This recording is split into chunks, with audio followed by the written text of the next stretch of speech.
पढ़ते हैं आज विश्व का भारत का भूगोल। भारत के भूगोल में भारत की मिट्टियाँ। भारत जैसे विशाल आकार वाले देश में विभिन्न प्रकार की मिट्टी का पाया जाना नितांत स्वाभाविक है।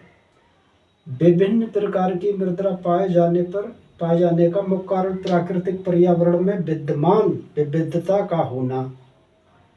मिट्टी की रचना विशिष्ट प्राकृतिक दशाओं में होती है और इस जटिल प्रक्रिया में प्राकृतिक पर्यावरण का प्रत्येक तत्व अपना योगदान करता है। इस प्रक्रिया को मृदा जनन की प्रक्रिया कहते हैं। मृदा की विशेषताओं में विभिन्नता का संबंध चट्टान संरचना, उच्चावच की धरातलीय स्वरूप, ढाल के समानांतर रूप, जलवायु तथा प्राकृतिक वनस्पति से है। पशु तथा कीड़े मकोड़ों का संबंध भी मृदा जनन की प्रक्रिया से है। इसके अतिरिक्त मनुष्य भी मृदा तथा इसकी उर्वरता को कई प्रकार से प्रभावित करता है। मिट्टी की परतों में होने वाले रासायनिक जैव परिवर्तन भी उतने ही महत्वपूर्ण हैं। वनस्पति तथा जीव जंतु के अवशेष मिट्टी की उर्वरता को बढ़ाते हैं। भारत कृषि अनुसंधान परिषद ICAR ने भारतीय मिट्टी को 8 प्रमुख वर्गों में रखा है।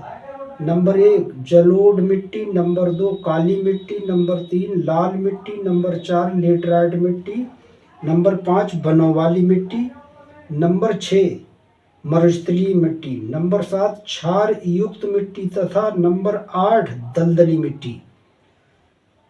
8 प्रकार की मिट्टियां हैं, जिसमें नंबर 1 जलोढ़ मिट्टी। ये मिट्टी पश्चिमी सतलज मैदान से पूर्व में निम्न गंगा ब्रह्मपुत्र घाटी तथा पूर्वी एवं पश्चिमी मैदानों के 15 लाख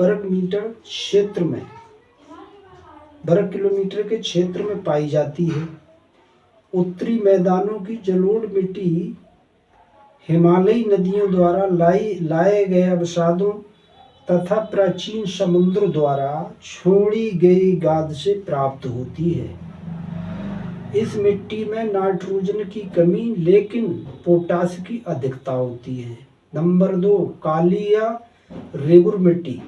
यह मिट्टी महाराष्ट्र, कर्नाटक, तमिलनाडु, आंध्र प्रदेश, मध्य प्रदेश एवं गुजरात राज्यों में 5 लाख वर्ग किलोमीटर क्षेत्र में फैली है। इसे कपासी मिट्टी के नाम से जाना जाता है। यह मिट्टी कपास, गन्ने की खेती के लिए अच्छी मानी जाती है। इस मिट्टी में लोहा, कैल्शियम अधिक व नाइट्रोजन, फास्फोरस कम मात्रा में पाए जाते हैं। नंबर 3 लाल मिट्टी। यह मिट्टी मुख्यतः तमिलनाडु, दक्षिणी महाराष्ट्र, आंध्र प्रदेश, कर्नाटक, पूर्वी मध्य प्रदेश, दक्षिणी बिहार तथा उत्तरी पूर्वी पर्वतीय क्षेत्रों के अवसादों में पाई जाती है। लोहा ऑक्साइड के कारण इसका रंग लाल होता है। यह मिट्टी बाजरा, मूंगफली, आलू की खेती के लिए उपयुक्त मानी जाती है। नंबर 4 लेटराइट मिट्टी। लेटेराइट मिट्टी। यह मिट्टी केरल के पश्चिमी घाट, तटीय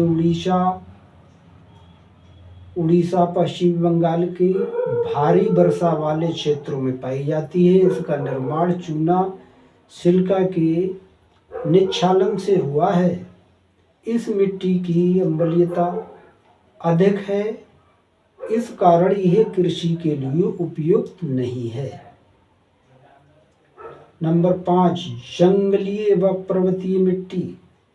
जंगलीय मिट्टी 3000 से 3100 मीटर ऊंचे कोड़धारी वन क्षेत्रों में पाई जाती है। इसमें जैविक अंशों की प्रचुरता होती है। पर्वतीय मिट्टी उथली गाद तथा दोमट प्रकार की होती है। भारत में ये केरल, मणिपुर, हिमाचल प्रदेश के पर्वतीय क्षेत्रों में पाई जाती है। नंबर 6 शुष्क और मरुस्थलीय मिट्टी। शुष्क और अर्ध शुष्क क्षेत्रों में इसका विस्तार 1.42 लाख वर्ग किलोमीटर क्षेत्र में है। इस मिट्टी में बालू की मात्रा अधिक होती है। इस मिट्टी में बाजरा व ज्वार की खेती होती है। ये मिट्टी राजस्थान के पश्चिमी भागों में अधिक मात्रा में पाई जाती है। नंबर 7, लवणीय व क्षारीय मिट्टी। यह मिट्टी राजस्थान, उत्तर प्रदेश, बिहार, महाराष्ट्र, तमिलनाडु के शुष्क क्षेत्रों में 1.70 लाख वर्ग किलोमीटर क्षेत्र में विस्तृत है। सोडियम व पोटेशियम की अधिकता के कारण ये लवणीय तथा कैल्शियम पोटेशियम की अधिकता के कारण ये क्षारीय हो गई है। नंबर 8, गीली व दलदली मिट्टी। यह मिट्टी तटीय प्रदेशों व जाल जमाव वाले क्षेत्रों में पाई जाती है। इसमें घुलनशील लवणों की प्रधानता होती है। इसमें फास्फोरस व पोटास की कमी होती है।